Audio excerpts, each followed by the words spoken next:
This morning we're only going to get to the first one of their personal life, and that is, and we don't sometimes think about how big of a topic this is, we should be praying for our children to maintain a clear conscience. Now, what is a conscience? Let's start in chapter 2 of Romans, okay? If you'd flip over to Romans 2 with me, please. I think sometimes we underestimate the power of this wonderful faculty God gave us called our conscience. Romans 2 describes in verses 14 and 15 exactly what this wonderful reflection of God's image in us is.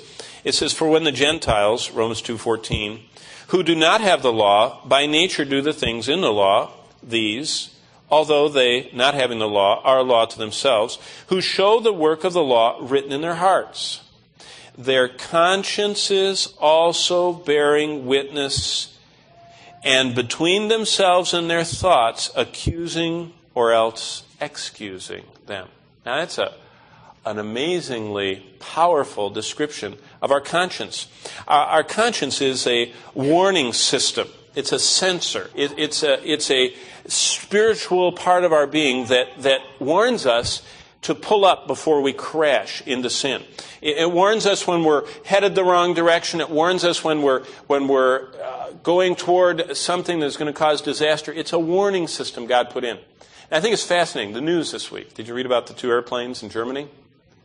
After this disaster, they discovered that one of the planes had switched off the collision warning system. That's not uncommon. That happens over and over again. In fact, about 10 years ago, there was a famous crash of a plane that went full speed into one of the mountains in the Andes Mountains down in South America.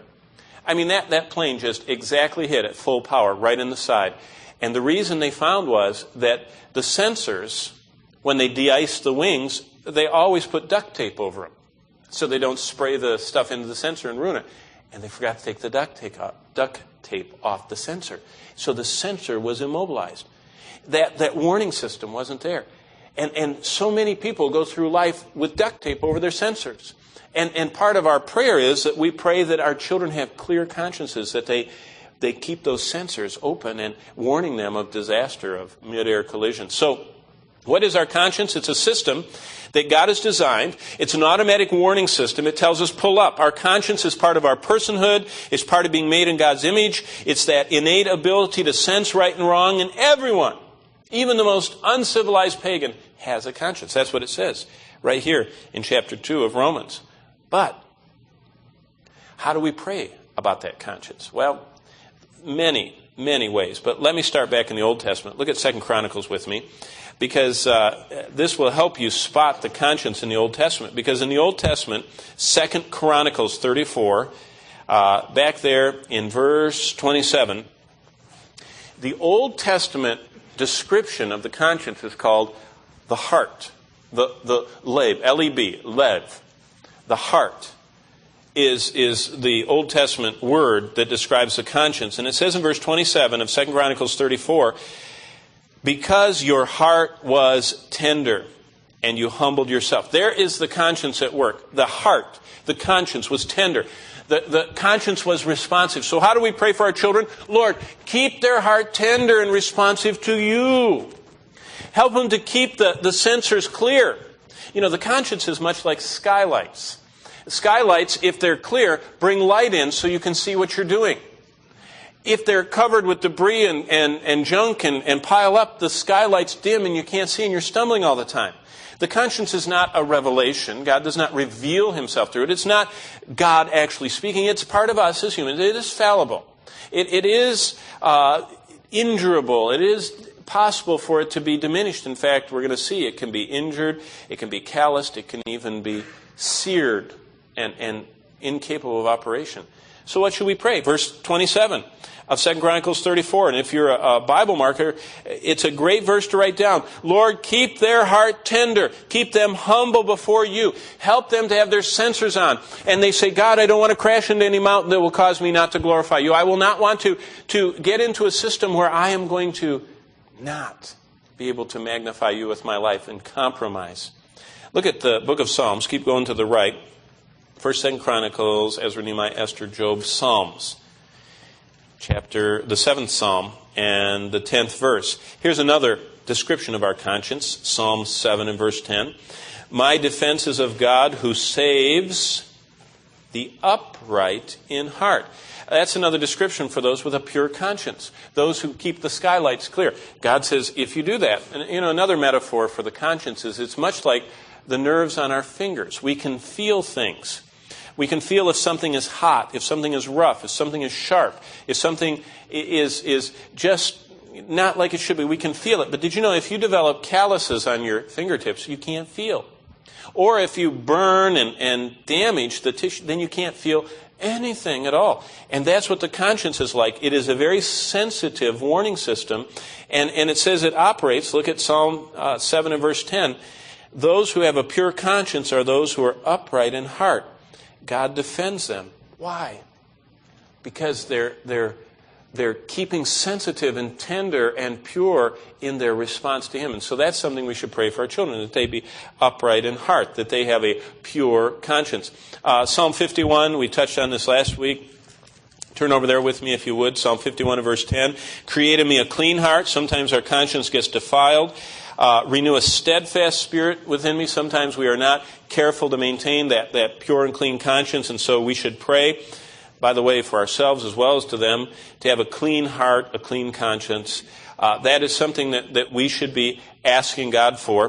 One of the best ways, this is in Psalm 139. Here's another verse to have in your arsenal of prayers. Psalm 139, the last two verses. And this is what it says. This is David saying, "Search me, God. Search me." We live out in the country in Broken Arrow. We live right on the edge of this, I call it a river, but he laughs, it is a river. It has beavers in it and all kinds of flora and fauna and vermin and everything else. And they crawl into our yard, and we saw this possum slinking in, looked kind of sickly, and wouldn't you know, it chose to die underneath our deck. Little monster. Well, you know what? Pretty soon, what happens after something dies? Oh, you can smell it.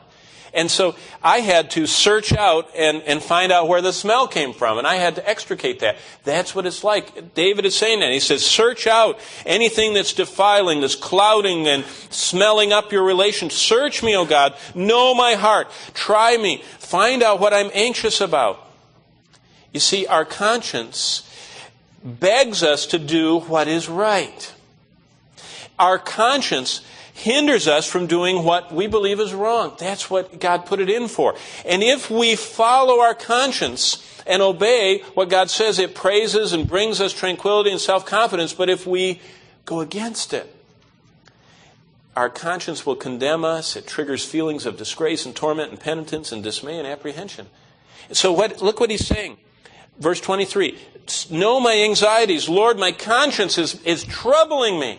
What possum has snuck in under the deck of my life and stinking up this relationship? Because I want to get rid of it. Man, I put that shovel there and pulled that corpse out and trundled it off and put it back where it came from, back in the river.